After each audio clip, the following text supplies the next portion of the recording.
but they're going to give me apparently a new Porsche Panamera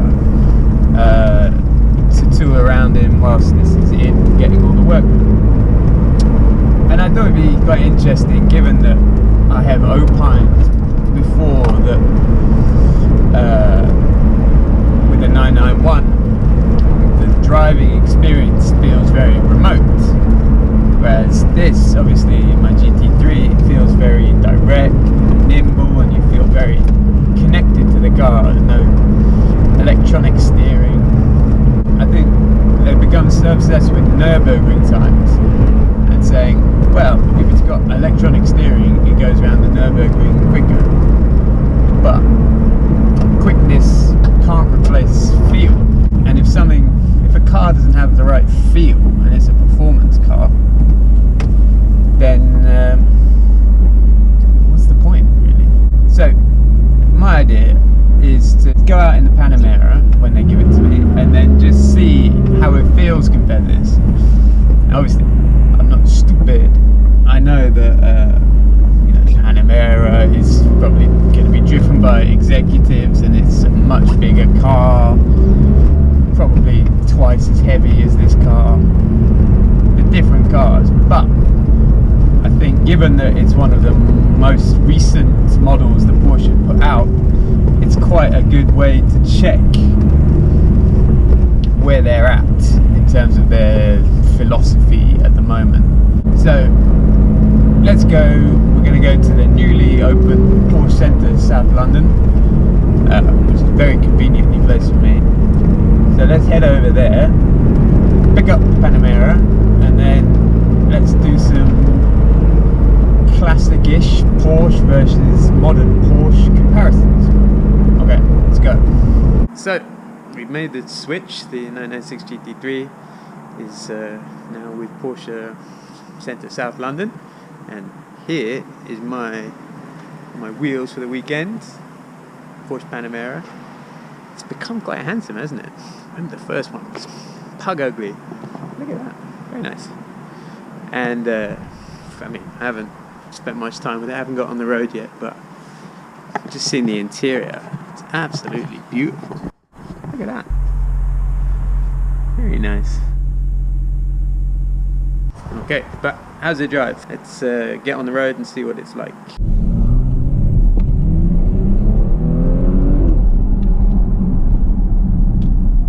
I've been driving the Panamera around for a bit now.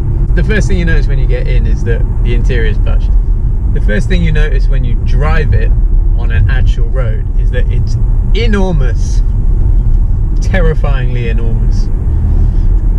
I actually snuck onto the Range Rover website and had a look at the width of the Range Rover. This is wider than a Range Rover, which, when you think about it, is fairly mind-boggling, given that the Range Rover is meant for, stable mud plugging, and this is meant for stable autobahn plugging. So, in the world of width restrictors that we live in, you have a few squeaky bum moments, and even like moments where you're driving and someone leaves you a bit of room, and sometimes you just think like, nah, I can't really fit in there, but thanks very much for the offer, appreciate it. But then when you start to get out of the towns and you hit a few B roads and the space opens up a bit, you realise, for what it is, it's really bloody good actually. This is the base spec Panamera, so it's the Panamera 4, so you get 4-wheel drive. It's only packing 330 horsepower. It's quite heavy, it's like almost 2 tons. 0 to 60 is 5.5 seconds, so actually same as my Ginetta, same as my BMW 330D. Now what's it like when you turn the dial? Hear that? Now it's angry. And start chucking it around a bit. Does it work?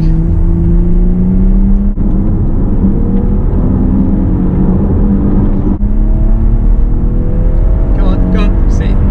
Slow at first, and then you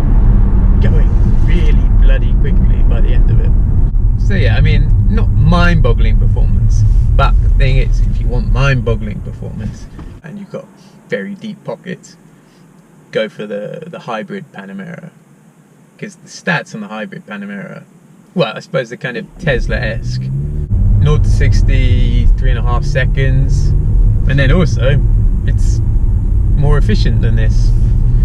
So it's kind of the best of both worlds. It's just that your starting price is over 100 grand to get into one of those. Starting price for this is actually quite reasonable. Like, you can get a Panamera 4 base spec for, I think it's 67,000. And look, you got to be fair to the Panamera. All it's trying to be is a sporty-ish, very comfortable executive coupe style saloon that, if you want to go slightly crazy in, you can. Like, you could take this to Brands Hatch and blast around in it, and then you could take it to the Ivy, or you could roll up in the Savoy and people won't spit on you, and then you could drive it to Chamonix and actually drive up an icy road because the four-wheel drive. On Instagram recently, I put a thing of, you know, trying to imagine what was the ultimate one-car garage. I reckon maybe the fastest version of a Panamera might be a decent shout to being a very cool one-car garage. But even this basic version, if like you weren't like me, a frustrated racing driver, maybe all of us are frustrated racing drivers, and you just wanted something that was like,